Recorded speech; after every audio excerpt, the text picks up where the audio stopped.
बिस्मिल्लाहिर्रहमानिर्रहीम। अस्सलाम वालेकुम। आज के लेक्चर बहुत इंपॉर्टेंट इस हवाले से कि आज हम लोग करेंगे टेस्ट की डिस्कशन। ये हमारा टेस्ट नंबर 3 था। चैप्टर नंबर 3 में से ही I-16 के 3 टेस्ट हमारे हो गए अब तक। ये जो टेस्ट में क्वेश्चन आपको दिया गया था ना, ये बहुत इंपॉर्टेंट क्वेश्चन था। इवन के देखो, आप लोगों की उम्मीदों से बिल्कुल हट कर, क्योंकि हम लोग पढ़ रहे थे रिवैल्यूएशन वगैरह, तो आप लोगों का सारा फोकस और प्रेपरेशन गई थी रिवैल्यूएशन के ऊपर कि शायद मैं कुछ रिवैल्यूएशन में से पूछने वाला हूँ। मैं राइट? लेकिन मैंने उसमें से कुछ भी नहीं पूछा और मैंने प्रीवियस कॉन्सेप्ट आप लोगों के टेस्ट कर दिए।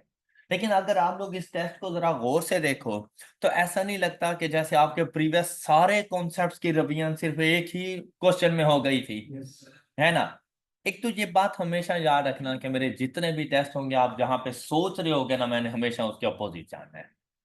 ये बात हमेशा याद रख कि आप लोग जैसा सोच कर आओगे ना कि टेस्ट कुछ ऐसा होने वाला है, मैंने बिल्कुल उसके अपोजिट चले जाना है। मतलब आपकी सोचों से बिल्कुल बाहर निकल जाना है। मैं अपने आप को आई कैप के लेवल से ऊपर रखूंगा ताकि आई कैप का लेवल आपके लिए कुछ भी ना हो। अब क्वेश्चन के सॉल्यूशन के लिए मैंने आपसे सबसे पहली बात की थी, आप लोगों ने जाके रीड करनी होती हैं रिक्वायरमेंट। तो रिक्वायरमेंट क्या थी हमारे पास? जर्नल एंट्रीज बतानी है, साथ में हम लोगों ने फाइनेंशियल स्टेटमेंट्स के एक्सपेक्ट्स बताने हैं। मींस दैट दोनों फाइनेंशियल स्टेटमेंट्स आए। अच्छा, फिर माइंड को पता चल गया कि एक तो जर्नल एंट्रीज के ऊपर काम करना है मैंने, दूसरा एक्सट्रैक्ट ऑफ फाइनेंशियल स्टेट। फिर अभी क्वेश्चन के सॉल्यूशन की तरफ नहीं जाना, अभी जाना है सिर्फ क्वेश्चन को पढ़ने की तरफ कि क्वेश्चन में है क्या कुछ। जैसे ही क्वेश्चन की रीडिंग पर गए, हमें क्या इंफॉर्मेशन मिली कि Assam limited has the following information available in respect of their fixed asset on 1 जनवरी 2016। जबकि मैंने जो जर्नल एंट्रीज बनानी थी और जो एक्सट्रैक्ट बनाने थे, कौन से टाइम के लिए? 31 दिसंबर 2000। मतलब कि ये सारे के सारे फिर ओपनिंग बैलेंसेस हैं मेरे पास। ऑलराइट, कौन कौन से एसेट्स हैं? तो आप लोग देखें, land and building, plant, equipment and furniture, उनकी cost given, accumulated depreciation given, साथ में डेप्रिसिएशन मेथड और रेट या यूजफुल लाइफ हमें बता दी गई। देखिए, मैंने नोट्स ऑन पीपीई के ऊपर काम नहीं करना, मैंने सिर्फ क्या काम करना है, इनके journal entries for the year 2016। तो ओपनिंग की बेटा कोई जर्नल एंट्री नहीं होती। ऑलराइट, अब मतलब ये जस्ट इंफॉर्मेशन थी। इन इंफॉर्मेशन की मदद से मैंने जस्ट क्लोजिंग बैलेंसेस फाइंड करने हैं ताकि मैं एक्सट्रैक्ट ऑफ फाइनेंशियल स्टेटमेंट्स बता सकूं। राइट, फिर हमें क्या पता चला यहाँ पर कि स्टैरिक बना हुआ था बिल्डिंग के साथ।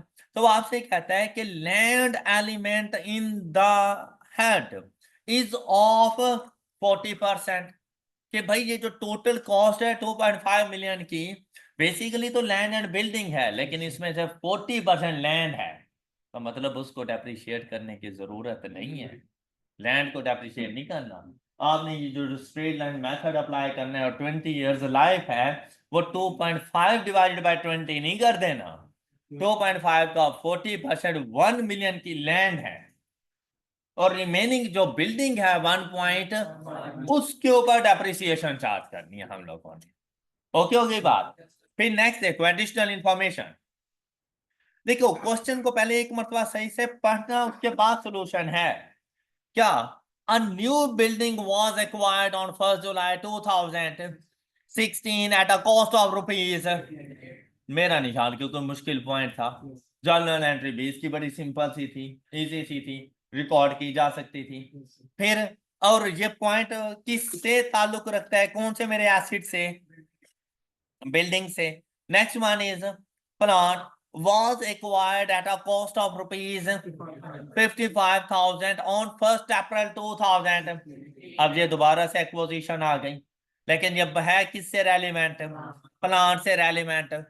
वाइल एंड, अब मतलब एक बात यहां पे खत्म हो गई कि मैंने प्लांट के एक्विजिशन को रिकॉर्ड करना है 1 अप्रैल 2016 को, जबकि ओल्ड प्लांट जिसको हमने परचेज किया ऑन कितने में परचेज किया? तो भाई इससे ज्यादा सिंपल इंफॉर्मेशन और क्या दे आपको, कि डिस्पोजल के बारे में आपको बता दिया और डिस्पोजल की कॉस्ट बता दी, और इसको डिस्पोज किया on June 1st 2000 at a gain of ₹20,000। तो भाई इसकी मदद से हम लोगों ने जो कैश बैलेंस लिया है वो बैलेंसिंग वैल्यू के तौर पे चला जाएगा, फाइंड हो सकता है वो। नेक्स्ट देखो, अ पीस ऑफ इक्विपमेंट।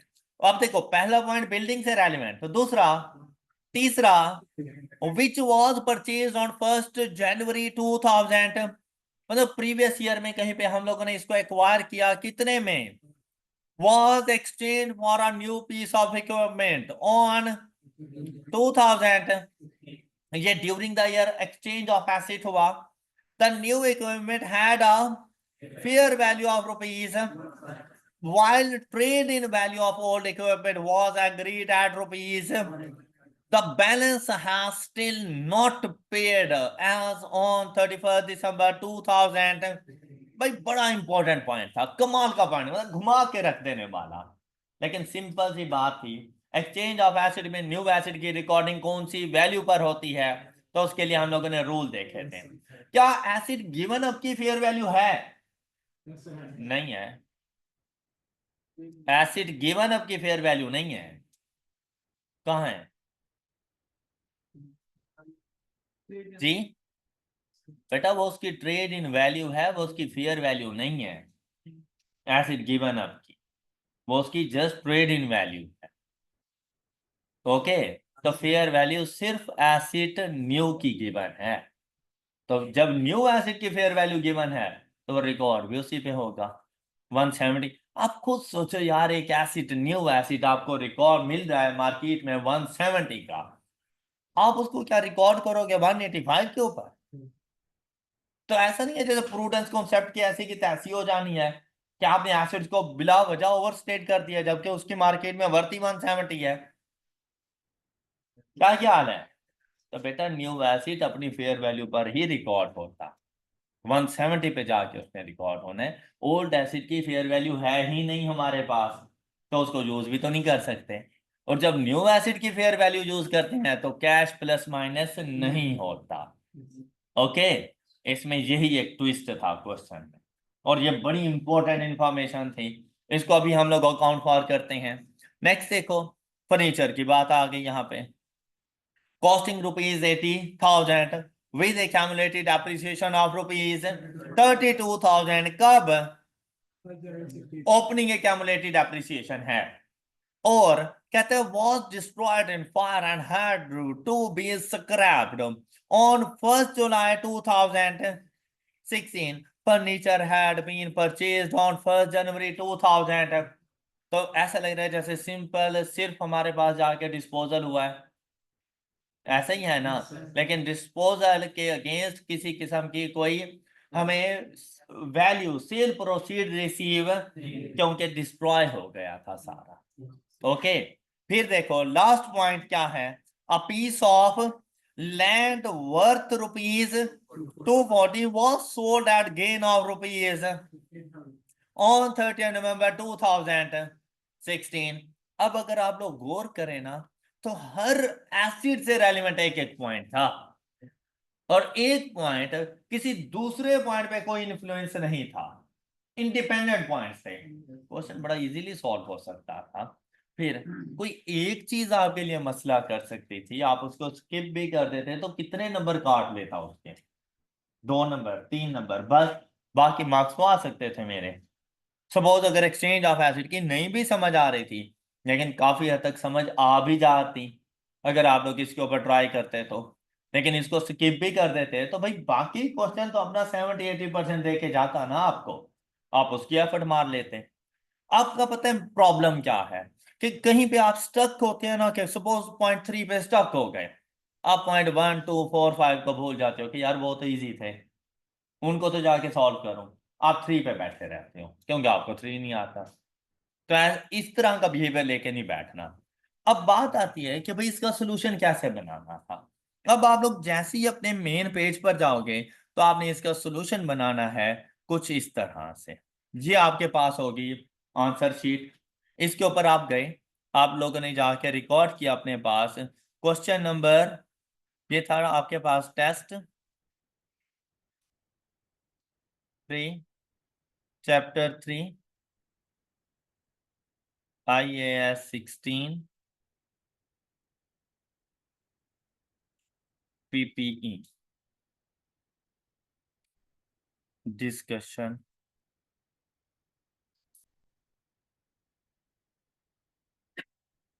या सॉल्यूशन। जी, क्वेश्चन नंबर 1। अच्छा, पहली रिक्वायरमेंट क्या थी? अब आपने यहां से अपना टेस्ट स्टार्ट कर दिया। पहली रिक्वायरमेंट क्या थी भाई? आप यहां पर आओ, अपने पास यहां लिखो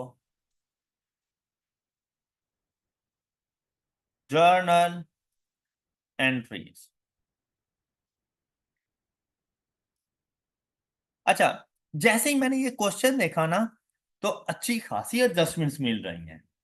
फिर इन एडजस्टमेंट्स के अलावा हर किसी की डेप्रिसिएशन एक्सपेंस की एंट्री भी आनी है। ऐसा ही है ना? तो अगर मैं सपोज सिर्फ डेप्रिसिएशन एक्सपेंस भी देखूं, तो 4 तो सिर्फ डेप्रिसिएशन एक्सपेंस की एंट्रीज हैं इसमें। तो मुझे अच्छी खासी स्पेस चाहिए। तो एट लीस्ट 2 पेजेस आपने खाली छोड़ देने थे फॉर जर्नल एंट्री। आप इनको खाली छोड़ देते, और यहां पर देखो, उसके बाद आप लोग जाते हैं।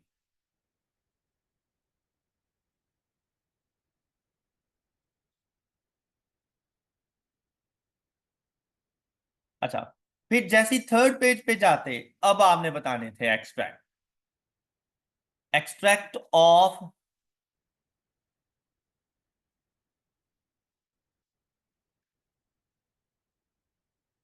Of financial statements. उसमें पहली फाइनेंशियल स्टेटमेंट कौन सी है? Statement of comprehensive income. अच्छा, स्टेटमेंट ऑफ कॉम्प्रिहेंसिव इनकम में क्या कुछ आ सकता है? सबसे पहला, डेप्रिसिएशन एक्सपेंस। क्या आपके पास एक ही एसिड है? मल्टीपल एसिड्स हैं? तो आपने तमाम के बारे में इधर बता देना है। First one is land and building.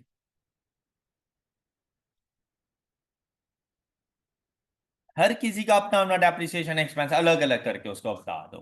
फिर सेकंड वन कौन सा था? प्लांट।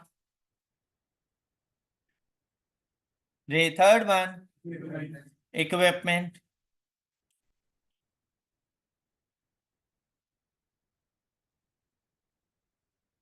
हाँ जी, द फोर्थ वन फर्नीचर।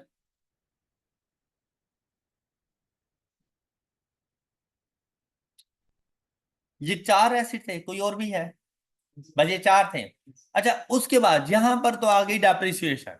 फिर मेरे माइंड ने काम किया कि भाई एसिड एक्सचेंज भी कर रहे हैं, एसिड डिस्पोज भी कर रहे हैं हम लोग, तो उसके ऊपर भी तो कोई गेन और लॉस होगा ना। अब मुझे तो नहीं पता किसके ऊपर गेन है और किसके ऊपर लॉस है। जो लॉस होगा on disposal of fix acid, वो तो मेरे इन्हीं एक्सपेंसेस का पार्ट बन जाएगा। लेकिन अगर गेन हुआ तो फिर अदर इनकम का पार्ट बनेगा। तो मैं उन चीजों को रिकॉर्ड करने के लिए थोड़ी सी जगह छोड़ दूंगा, क्योंकि वो मुझे वक्त के साथ कैलकुलेशन के साथ पता चलेगा। फिर मैंने ये कुछ जगह उसके लिए छोड़ दी कि मैं यहाँ पे कोई बाकी चीजें लिखूंगा, गेन और लॉस ऑन डिस्पोजल। फिर मैं आ गया statement of financial. Statement of financial position में मैंने क्या चीज बतानी है उसे? सबसे पहले नॉन करंट एसिड। शाबाश, गुड। क्या नॉन करंट एसिड्स अपनी कॉस्ट पे रिकॉर्ड होते हैं? WDV पर रिकॉर्ड होते हैं। शाबाश। तो WDV कैसे आती है? बेटा, ये इंफॉर्मेशन उसे दिया कर कि कॉस्ट क्या है at the end of the period, accumulated depreciation क्या है, और WDV क्या है। अब एसिड्स ज्यादा हैं आपके पास, तो भाई एसिड्स को आपने इस तरह से नहीं लेके जाना। स्पेस को कवर करना होता है हम लोगों ने। एक अच्छी प्रेजेंटेशन चाहिए। फिर ऑल अमाउंट्स इन राउंडिंग ऑफ ना करें तो हैवी हैवी सी अमाउंट्स लिखनी पड़ जाती हैं। तो भाई आप यहां पे जाओ, लिखो कॉस्ट। यहां दूसरा कॉलम एक्यूमुलेटेड, और तीसरा कॉलम और यहां पे लिख दो अपनी एसिड्स। पहला acid land and building,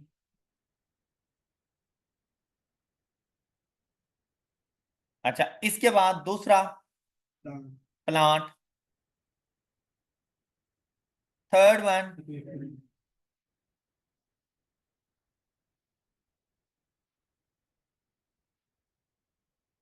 and the last one.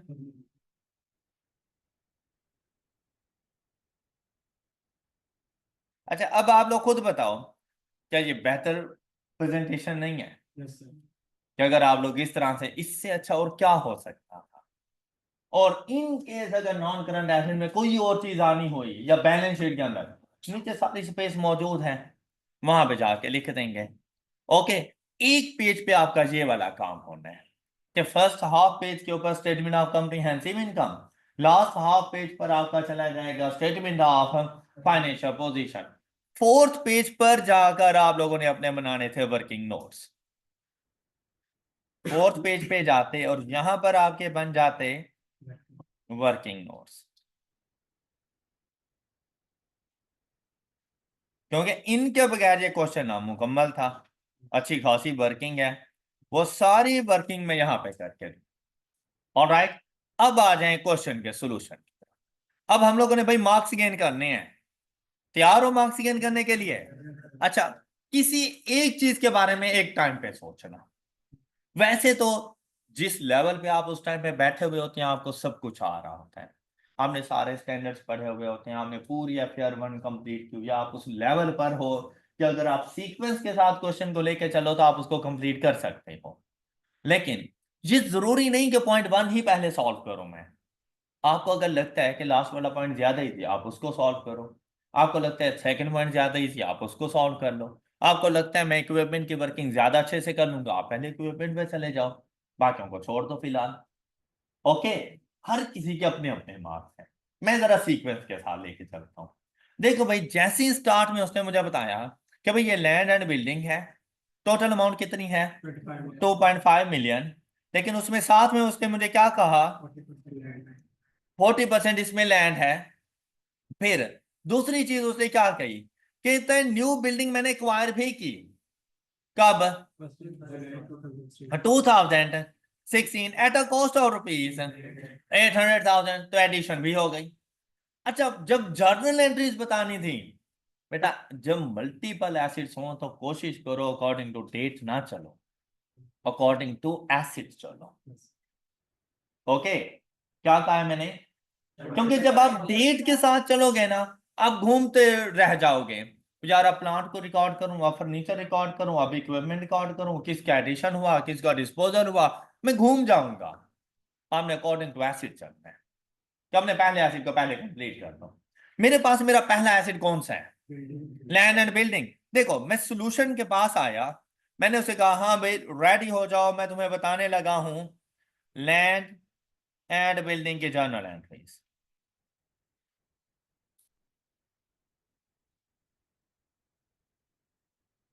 इससे अच्छी प्रेजेंटेशन इसकी नहीं हो सकती। और देखो, ये लैंड एंड बिल्डिंग, उसके बाद जैसे ही आए ना, मुझे पता चला, अब देखो क्वेश्चन पढ़ा हुआ है, हमें पता है कि यार बिल्डिंग का अगर एक्विजिशन है तो लैंड का डिस्पोजल भी है, दोनों एक साथ ही लेके चल रहा हूं ना। हाँ, इधर डेट का ख्याल रखना है। अब देखो डिस्पोजल किस दिन हुआ? 30 नवंबर को। जबकि आप लोगों के पास जो एडिशन हुई वो, तो पहले कौन आएगा? 1 जुलाई को बिल्डिंग की एक्विजिशन हुई at a cost of rupees, जो जाओ यहां पर जाके अपने पास लिख लो। अब देखो भाई, लैंड एंड बिल्डिंग मैंने दोनों एक ही उसमें रखे हुई हैं हेड में, तो मैं यहाँ पे सिर्फ बिल्डिंग को नहीं डेबिट करूंगा, डेबिट क्रेडिट अकाउंट होगा। हाँ, नरेशन में जाकर मैं उसे कह सकता हूं कि भाई ये लैंड है या बिल्डिंग। ओके, अब एंट्री क्या रिकॉर्ड करूंगा मैं यहां पर? सबसे पहले डेट क्या आएगी? 1 जुलाई 2000। हाँ जी, क्या? लैंड एंड, अच्छा मैं इस तरह लिख लूं, इट्स ओके ना? Land and building account debit and bank account credit by rupees 800,000। और हम किसी किस्म की कोई राउंडिंग ऑफ नहीं कर रहे हैं। और यहां पे क्या लिखेंगे, एक्विजिशन या परचेज,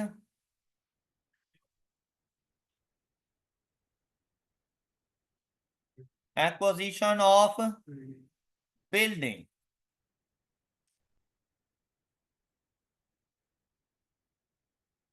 बस जर्नल एंट्री, हाफ मार्क्स भी हुआ तो कम से कम उस राह पे चल तो पड़े ना, कि अब आपको मार्क्स मिलना शुरू हो गए। क्या ख्याल है?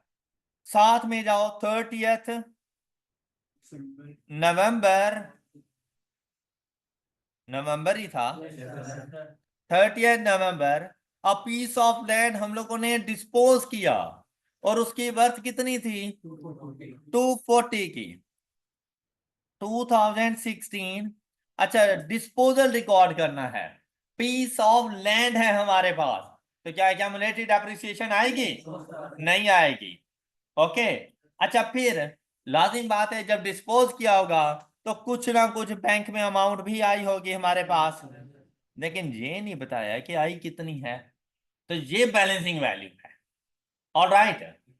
फिर साथ में उसने हमें बता दिया कि इस डिस्पोजल के अगेंस्ट आपको गेन हुआ, गेन हुआ तो प्रॉफिट और लॉस अकाउंट डेबिट होता है या क्रेडिट होता है? तो जाओ क्रेडिट साइड पे लिख दो, प्रॉफिट और लॉस अकाउंट, ब्रैकेट में लिखो गेन। कितने का गेन हुआ जी? 15,000। फिर land and building account credit हो जाएगा, कितनी अमाउंट से? 240। दो 240 की लैंड 15,000 के प्रॉफिट पर सेल कर दी, तो आपको पैसे कितने मिले होंगे? ये लो, यहां पे जाके लिख लो 255,000, और यहां लिखोगे नोरेशन में disposal of land.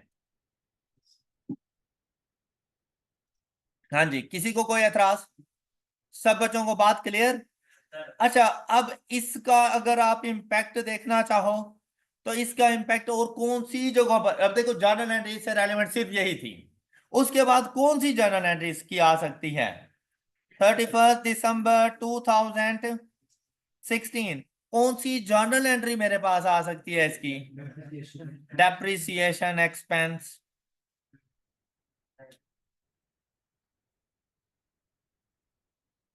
Debit and accumulated depreciation account credit. अच्छा, अब अमाउंट अभी हम लोग फाइंड कर लेते हैं कि कैसे आएगी। नरेशन क्या बनेगी? Depreciation expense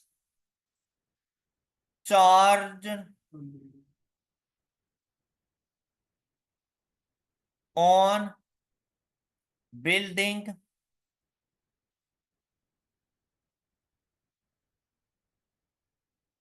for 2000, for the year होता है ना, तो फॉर 2016। ये आपकी नरेशन कंप्लीट हो गई। अब आपको सिर्फ क्या चीज चाहिए? इसका डेप्रिसिएशन एक्सपेंस चाहिए, एम आई राइट? अच्छा, आप जरा गौर कीजिएगा, ऐसा लग नहीं गया कि प्रॉफिट और लॉस अकाउंट में एक वैल्यू चली गई है? कौन सी? 15,000 gain on disposal of land. तो भाई ये आप लोग लेकर जाओगे यहां पर, यहां पर हम लोग इसको जरा अदर इनकम रिकॉर्ड कर लेते हैं।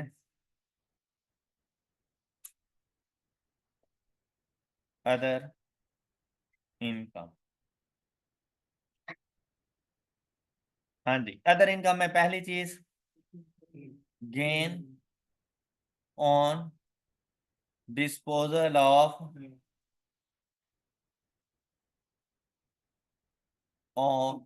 लैंड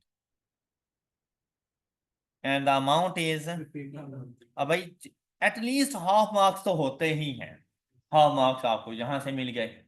फिर आगे चले हम लोग, तो अगर लैंड एंड बिल्डिंग की बात करें तो आप यहां पर देखें आपके पास ओपनिंग बैलेंस कितना था? 2.5 मिलियन। ओपनिंग बैलेंस कितना था? 2.5 मिलियन। भाई लैंड की वैल्यू कितनी है वो डेप्रिसिएशन एक्सपेंस चार्ज करने के लिए बहुत जरूरी है, लेकिन क्या मैंने बैलेंस शीट के अंदर लैंड एंड बिल्डिंग को इकट्ठा नहीं रखना है ना? तो मैं 2.5 मिलियन ओपनिंग बैलेंस उठा लूंगा। इसमें डेबिट कितना किया हम लोगों ने? 800। तो 2.5 प्लस 800 इज इक्वल टू 3.3 मिलियन। बात क्लियर? उसमें से क्रेडिट कितना किया हम लोगों ने? तो 40,000। तो ऐसा नहीं है जैसे 3090,000। नहीं समझ आई? Balance carry down land and building, तो वो मेरे पास क्या अमाउंट आ जाएगी? देखिए ओपनिंग बैलेंस हमारे पास था 2500, प्लस किया 800, लेस किया, किसी को एतराज? वैल्यू 30।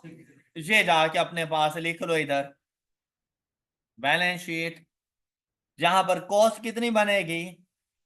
3060,000। ईयर एंड पे बन रहा है।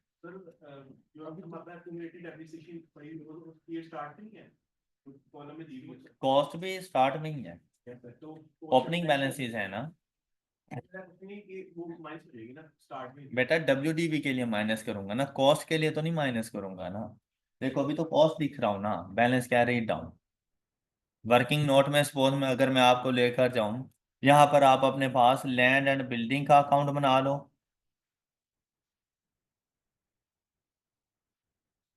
लैंड एंड बिल्डिंग अकाउंट, ये working one.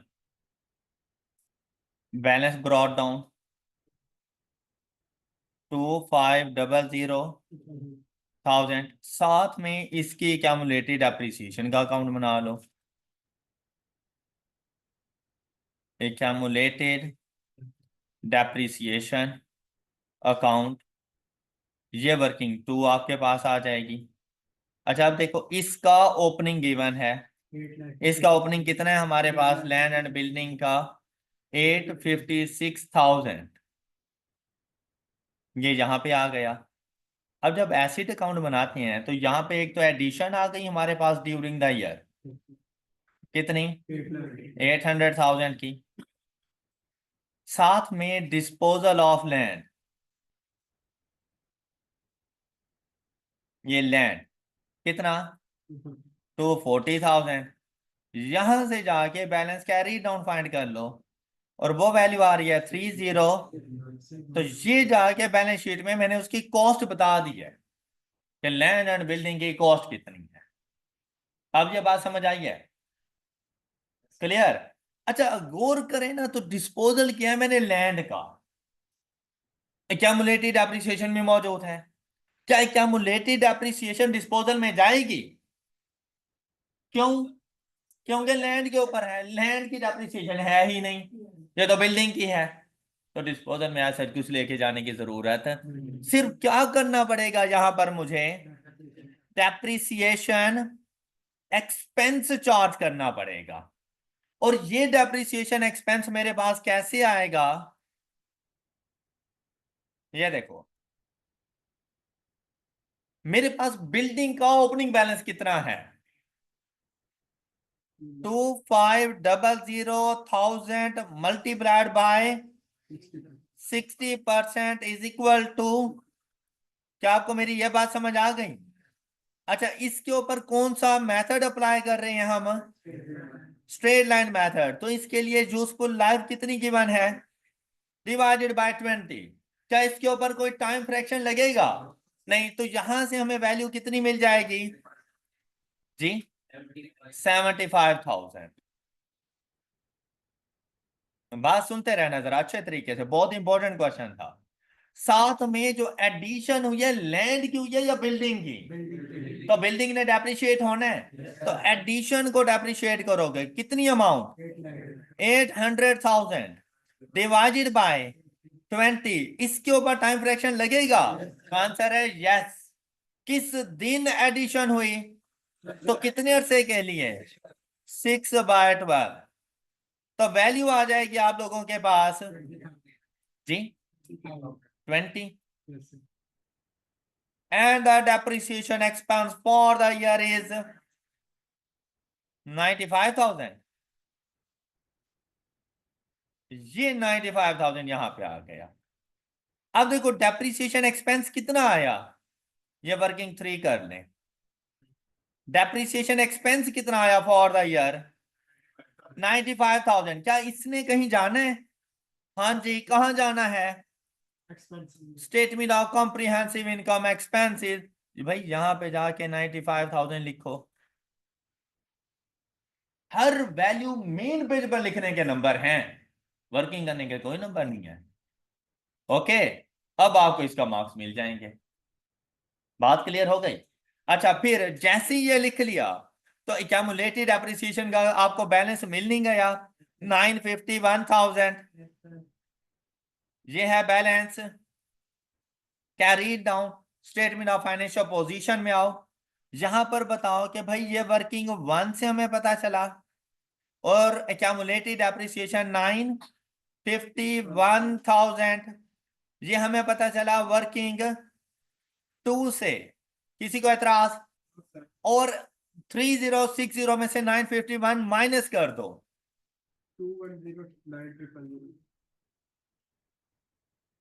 2109, am I right? ये इसकी WDV हो गई है, इसका अलग से आपको नंबर मिल गया, स्टेटमेंट ऑफ फाइनेंशियल पोजीशन में चला गया।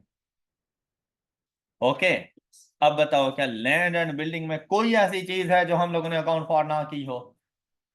हाँ, और जर्नल एंट्रीज में गए तो यहां पे सिर्फ अमाउंट लिखनी थी। ये लो, ये 95,000, जहां पर ये 95,000 आ गया। लैंड एंड बिल्डिंग की अकाउंटिंग ट्रीटमेंट खत्म हो चुकी है। अब आप लोग अपने नेक्स्ट एसिड पे चले जाओ। अब अगर आप लोग गौर करो ना तो एटलीस्ट 2 मार्क्स बनते हैं इन जर्नल एंट्रीज के, जो मैंने उसको मार्किंग स्कीम बताई थी। 2 मार्क्स इसके आपके पास आ गए, ये हाफ मार्क्स की थी, नीचे भी हाफ मार्क्स की थी, डिस्पोजल 1 मार्क्स का था। 2 मार्क्स आपके यहां से बन रहे थे, प्लस आधा नंबर इसका था, आधा ही नंबर 15,000 लिखने का था, 1 नंबर यहां पे था, 3 मार्क्स हो गए। 1 नंबर इसके लिखने का था, 4 मार्क्स आपके हो चुके हैं। और आप लोग खुद सोचो, क्या यार नहीं आ सकते थे ये? इनमें मुश्किल क्या था? आप लोग जब अपने क्वेश्चन को टोटल की फॉर्म में देखते हो ना तो वो आपको ड्रा के रख देते हैं। भाई आप उसको इन पार्ट्स कर लो। जैसे ही आप पार्ट्स करो, आप ये ना समझो कि ये एक क्वेश्चन है, आप समझो ये 4 डिफरेंट छोटे छोटे क्वेश्चन हैं, और हर किसी को इक्वल मार्क्स भी दो तो 4 मार्क्स तो बनते ही है ना। तो क्या आप लोग नहीं हासिल कर सकते थे? वो मार्क्स आप लोग नहीं ले सकते थे? आप लोग जब टोटल की फॉर्म में देख रहे थे तो ये बड़ा ड्राउना क्वेश्चन आपको लग रहा था। और राइट, अब आपने ऐसा बिहेवियर नहीं रखना क्वेश्चन सॉल्व करते होते। अब मुझे बताओ, लैंड एंड बिल्डिंग में किसी को कोई इशू? अच्छा, अगला पॉइंट कोई भी आप स्टार्ट कर सकते थे, जैसे सपोज प्लांट आ रहा है, तो प्लांट के बारे में मुझे क्या इंफॉर्मेशन? सबसे पहली चीज मैं इधर गया, मैंने जर्नल एंट्री से कहा कि भाई प्लांट के लिए तैयार हो जाओ।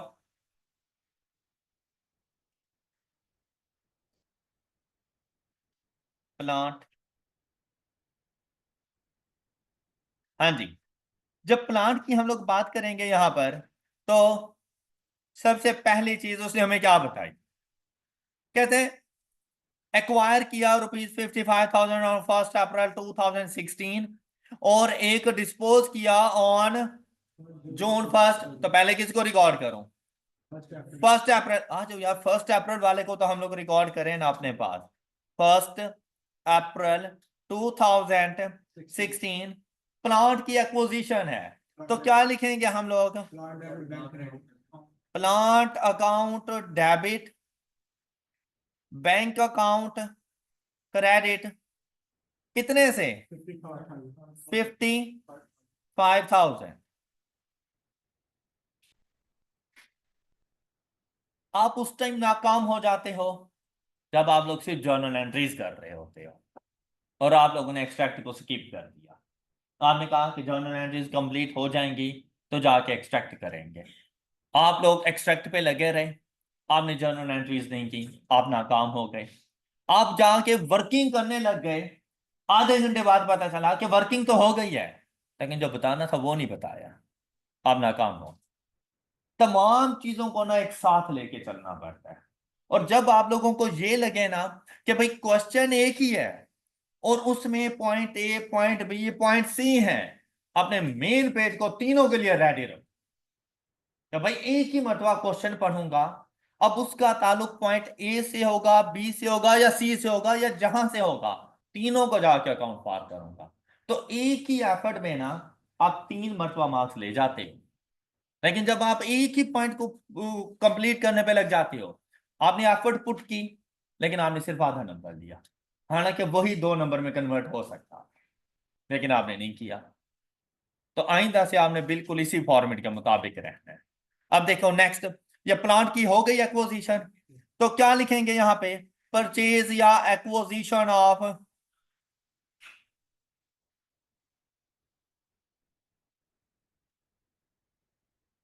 Of plant. अच्छा, अब आप लोग अब मेरी वाली प्रेजेंटेशन भी देख लो, और जो माशाल्लाह आप लोगों ने हमें पेपर सॉल्व करके दिया है, जरा अपनी प्रेजेंटेशन भी देख लो और अपनी जर्नल एंट्रीज भी देख लो, क्या आप लोगों ने हमें कैसे बना कर दी हैं। आप लोग खुद सोचो कि अगर मैं आपसे ये कहूँ ना कि भाई ये पेपर आपका नहीं है, जरा इसको मार्क्स देना, आप लोग खुद देखते ही कैंसिल कर दो कि सर क्या मार्क्स दूं मैं इसको। इसकी जर्नल एंट्री देखिए, ऐसे होती है जर्नल एंट्री। तो आप लोग खुद देख लो कि कितने मार्क्स आपके बनते हैं। बहुत सारी चीजें मैटर कर रही हो। अब एक पॉइंट यहां पे हो गया, अगला पॉइंट क्या बनता था? नेक्स्ट, डिस्पोजल, और सिंपल डिस्पोजल था। अच्छा, थोड़ा सा घुमा दिया जा सकता था। यहाँ पे क्या कहता है भाई, कॉस्ट खुद ब खुद उसने बता दी कि कॉस्ट कितनी है और गेन कितना आया, 20 का। अब देखो, जब भी डिस्पोजल पे जाते हैं, मैंने आपको बहुत अच्छे से पढ़ाया हुआ है कि जब भी डिस्पोजल, कौन सी डेट पे हो रहा है डिस्पोजल? हाँ जी, 1 जून। अब देखो ये मैंने ट्विस्ट डाला कि जैसे आप लोग जून देखते हो ना, तो आप 6 मंथ्स ही माइंड में रखते हो, जबकि यहाँ पे 6 नहीं आने थे, 5 आने थे। डिस्पोजल है, 7 भी नहीं आने थे, एडिशन थोड़ी है। और बच्चा क्या देखता है, उसके माइंड में जून है ना, तो वो कहता है 30 जून ही होता है, तो वो 6 मंथ्स पे चला जाता है, हालांकि 1 जून था, जून का मंथ शामिल ही नहीं होना था इधर। अब ये छोटे छोटे ट्विस्ट हैं कि अगर आपकी आंखें और दिमाग खुले हुए नहीं है, क्वेश्चन गलत हो गया आप लोगों का। अब June 1, 2016, हाँ जी, डिस्पोजल हुआ ना, और एसिड हो डेप्रिशिएबल एसिड, तो भाई यहां पे डेबिट साइड पे सबसे पहले लिखा करो, अगर सिंपल डिस्पोजल होता है, एक्यूमुलेटेड डेप्रिसिएशन, डिस्पोजल है तो लाने बात है कोई ना कोई अमाउंट भी रिसीव कर रहे हो, तो यहां पर अपने पास सेकेंड नंबर पे लिखा करो बैंक, तीसरी लाइन खाली छोड़ दिया करो, और चौथी लाइन पे आके लिखा करो अपना वो एसिड जो आप डिस्पोज करने जा रहे हो कौन सा है, तो यहां पे आ गया प्लांट अकाउंट।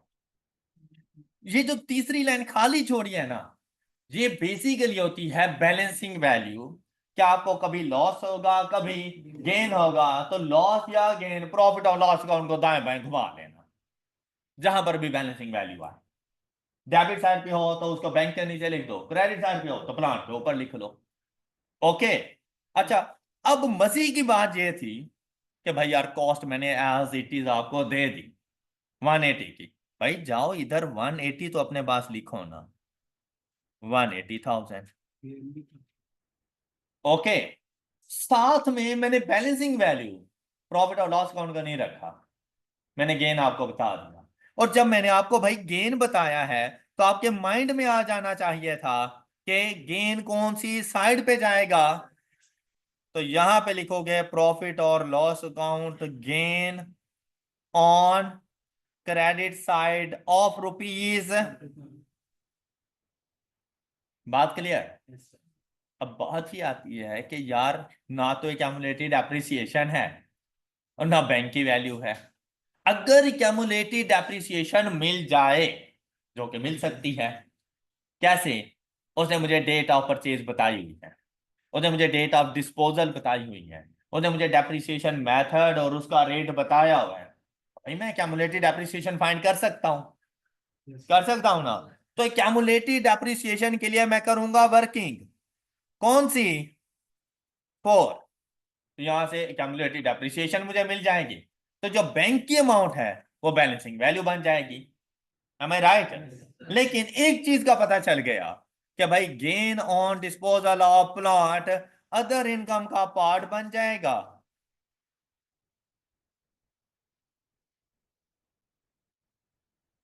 ये जाके इधर लिख लो।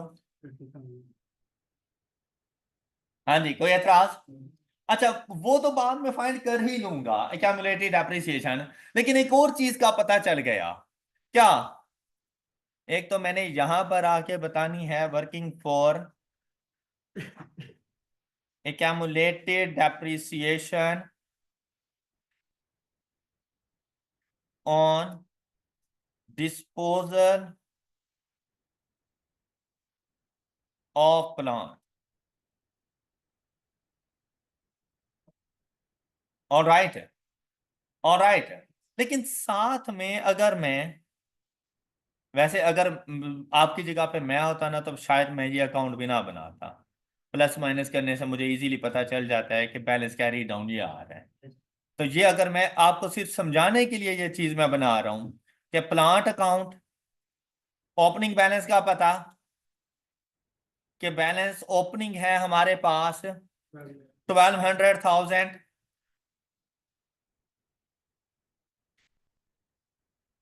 इसी तरह इसकी एक्यूमुलेटेड एप्रिसिएशन,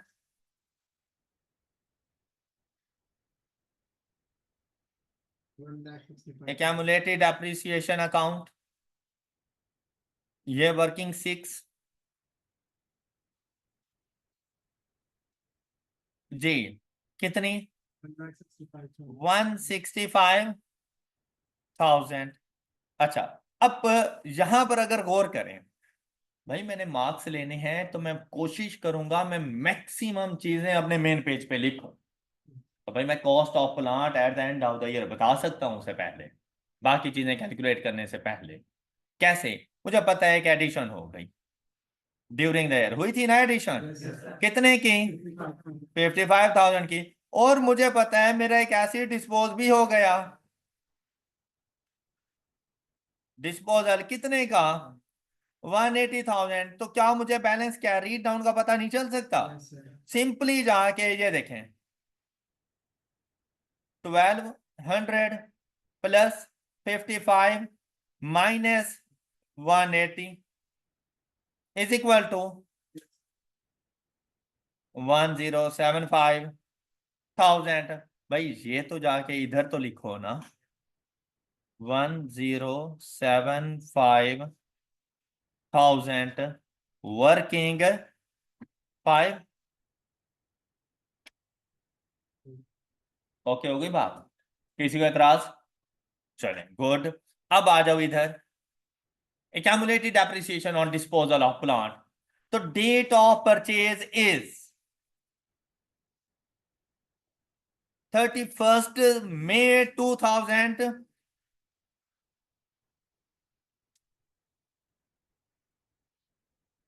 कॉस्ट 180,000। अब अगर आप लोग जरा गौर करें तो इसके ऊपर मेथड कौन सा है? At the rate of. चले अब हम लोग डायरेक्ट जंप नहीं ले सकते, from the date of acquisition to the date of disposal नहीं जा सकते। अगर ये होता स्ट्रेट लाइन मेथड, मैंने एक ही फार्मूला लगाना था, एक ही जंप लेते, एक छोटी सी कैलकुलेशन और हम लोग पहुंच जाते। यहां पर नहीं जा सकते। अब क्या करना है यहां पर, ईयर बाय ईयर, सबसे पहले फर्स्ट ईयर का एंड करो 31 दिसंबर 2000। डेप्रिसिएशन चार्ज करोगे, कैसी आएगी? 180,000। ये देखें, one multiplied by 15%, multiplied by, भाई मई को शामिल नहीं करना, 31 में था, फर्स्ट में नहीं था। ओके, तो 7/12 इज इक्वल टू 15750।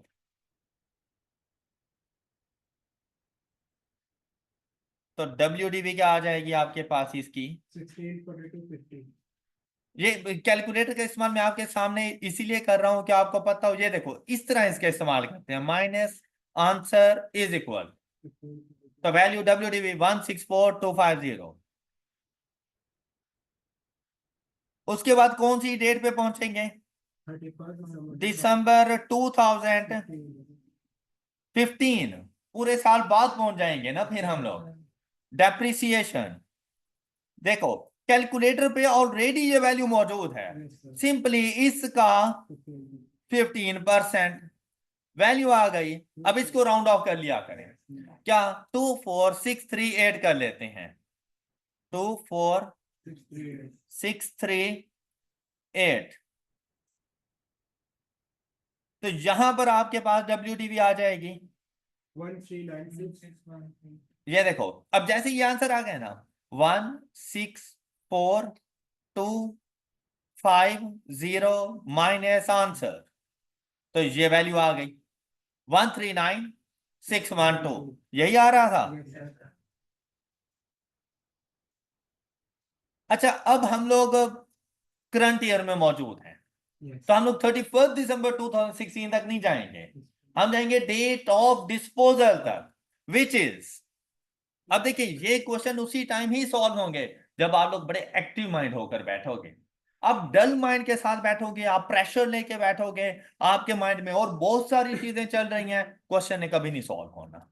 ये मुश्किल ही उसी टाइम पे बनता है जब आपका माइंड आपके कंट्रोल में नहीं होता, जब आपके माइंड में और हजारों चीजें चल रही हो, साथ में अकाउंटिंग का भी हैवी क्वेश्चन हो, क्वेश्चन ने कभी नहीं सॉल्व होना।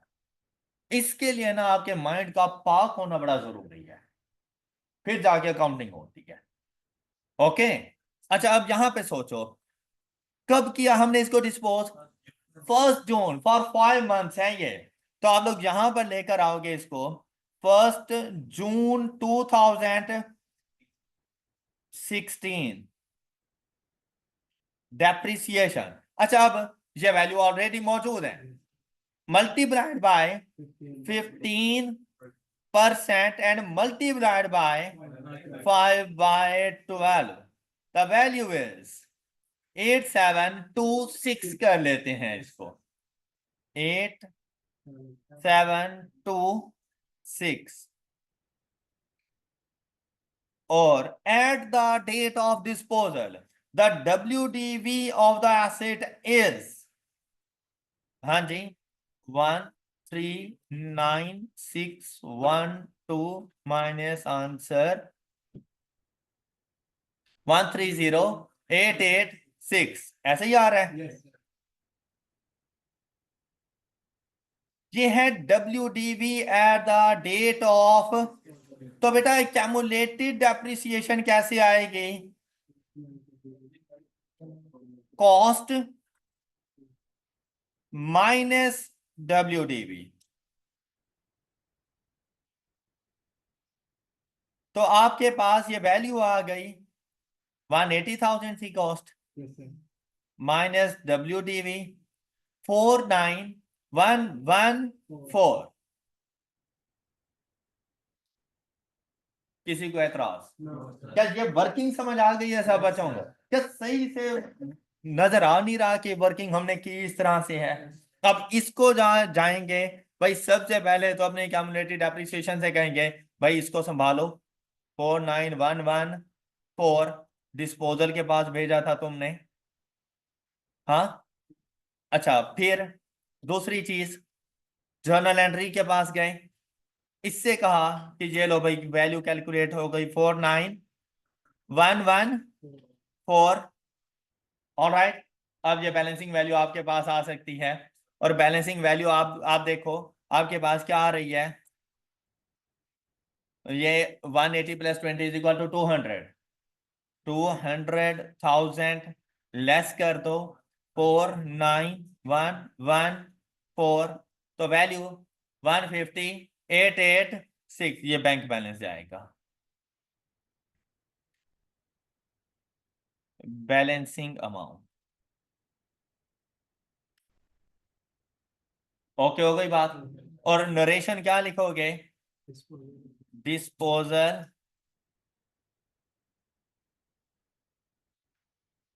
Of plant, disposal of plant.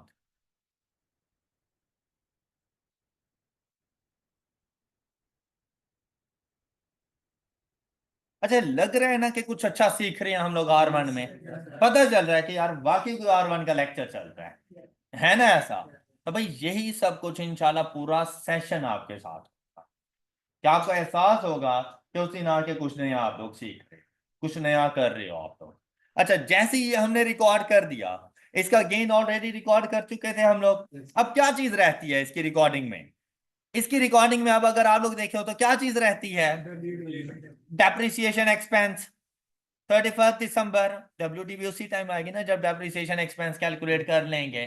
तो पहला काम तो डेप्रिसिएशन एक्सपेंस क्या है, जिसके मार्क्स मुझे यहां से भी मिल जाने हैं। Depreciation expense account to accumulated depreciation account. अच्छा, क्या नरेशन आएगी? Depreciation expense charge on plant for 2016। Alright. वैसे जब आप लोग एक ही साल की वर्किंग कर रहे हो तो फिर फॉर 2016 लिखने की ऐसा जरूरत नहीं है। जब वर्किंग हो रही हो ना जनरल एंट्री 2017, 18, 19, फिर ईयर लिखना जरूरी हो जाता है। ओके, एक ही साल की वर्किंग हो तो फिर ये ईयर बताना इतना कोई जरूरी नहीं होता। अच्छा, नेक्स्ट देखें। अब चलते हैं जरा डेप्रिसिएशन एक्सपेंस की कैलकुलेशन की तरफ। भाई मेथड कौन सा है आपके पास? प्लांट के ऊपर डेप्रिसिएशन मेथड कौन सा है आप लोगों के पास? भाई इसका समझना बहुत ज्यादा जरूरी है, क्योंकि अक्सर बच्चे इसी मेथड में आके मिस्टेक कर लेते हैं। अब यहां पर देखें, भाई अगर WDV मेथड होगा तो डेप्रिसिएशन एक्सपेंस चार्ज कैसे करते हैं? ये मेरी वर्किंग बनेगी, वर्किंग नंबर 7। क्या कैलकुलेट करने जा रहा हूं? Depreciation expense on plant. अच्छा भाई जरा गौर से सुन लेना, जिन लोगों ने मुझे बाद में भी ज्वाइन किया, जिन्होंने डेप्रिसिएशन एक्सपेंस मुझसे नहीं पढ़ा था, वो भी देखो भाई, अगर अभी कैलकुलेशन छोड़ देना, अभी यहीं पे फोकस करना।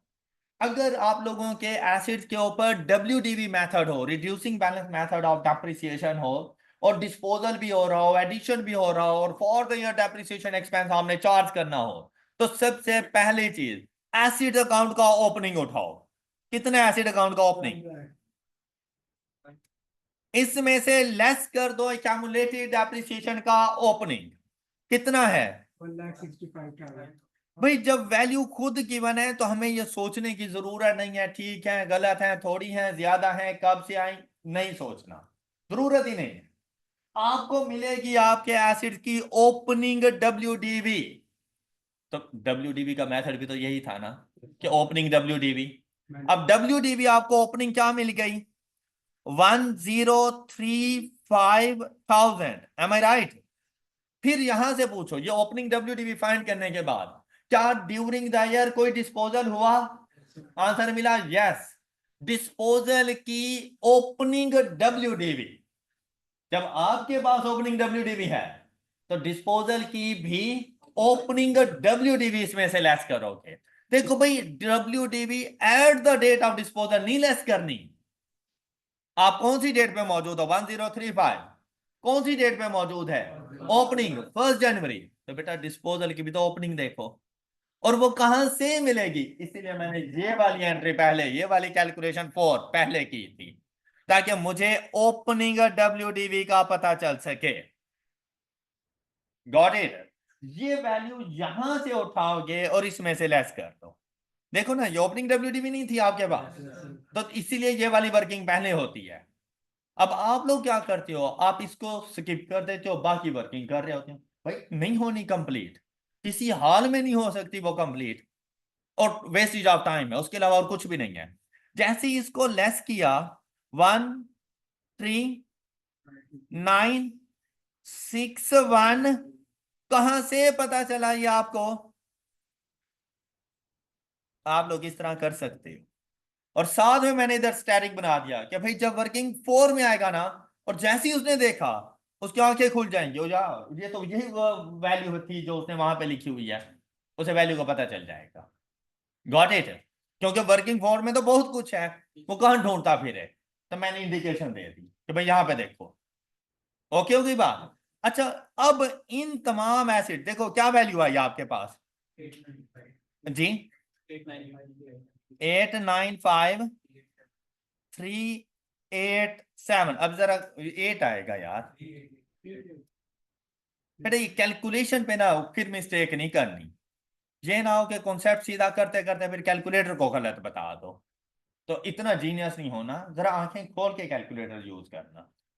89538 मल्टीप्लाइड बाय, और किसी किस्म की कोई टाइम फ्रैक्शन अप्लाई नहीं करनी, तो वैल्यू देखो क्या आ जाएगी आपके पास जी? 134,308। कोई ऐसा स्टूडेंट जिसको समझ ना आई हो? All clear? इसके बाद वो जो वैल्यू हमने माइनस की है, ये वैल्यू परेशान है कि भाई मुझे क्यों नहीं डेप्रिशिएट किया इसने। तो बेसिकली हमने इसको स्पेशल ट्रीटमेंट देना था। हमने इसे कहा कि भाई असल में तुम्हारे साथ ज्यादती नहीं चाह रहे थे, क्योंकि बाकी सारे तो फुल ईयर के लिए जा रहे थे, कोई मैंने टाइम फ्रैक्शन नहीं लगाया था। तुम्हें अलग करने का मकसद क्या था, अब उसे जरा एक्सप्लेन करो कि भाई तुम्हें अलग हमने इसलिए किया कि कहीं तुम पूरे साल के लिए ना डेप्रिशिएट हो जाओ। किस दिन डिस्पोजल हुआ था? डिस्पोजल की डेट देखें तो कितना टाइम ड्यूरेशन, कहा कि तुम्हें डेप्रिशिएट करना था, लेकिन तुम्हारे साथ टाइम फ्रैक्शन लगा के तुम्हें डेप्रिशिएट करना था। ओके, तो for the year depreciation expense कितना बन गया? 8,7,2,6। और ये वैल्यू यहां पे आपने कैलकुलेट की हुई थी, बस यहीं से उठा के इधर लिख लेते। बात क्लियर? कोई क्वेश्चन? ओके हो गया? अच्छा, फिर एडिशन हुई थी ड्यूरिंग द ईयर, अब एडिशन को बुला लो।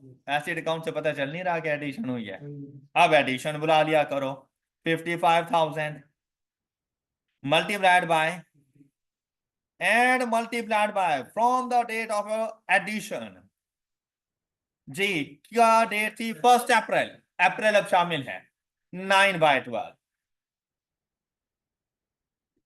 and the value is 6,187। I hope कि आपने वैल्यू सही कैलकुलेट करके दिया मुझे। तो ये लो, ये depreciation expense for the year आपके पास आ गया, एंड द वैल्यू इज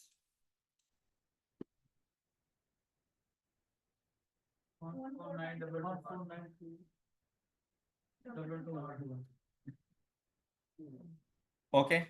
अच्छा, अब यही वैल्यू चली जाएगी सबसे पहले जर्नल एंट्री के पास, यहां पर कितनी?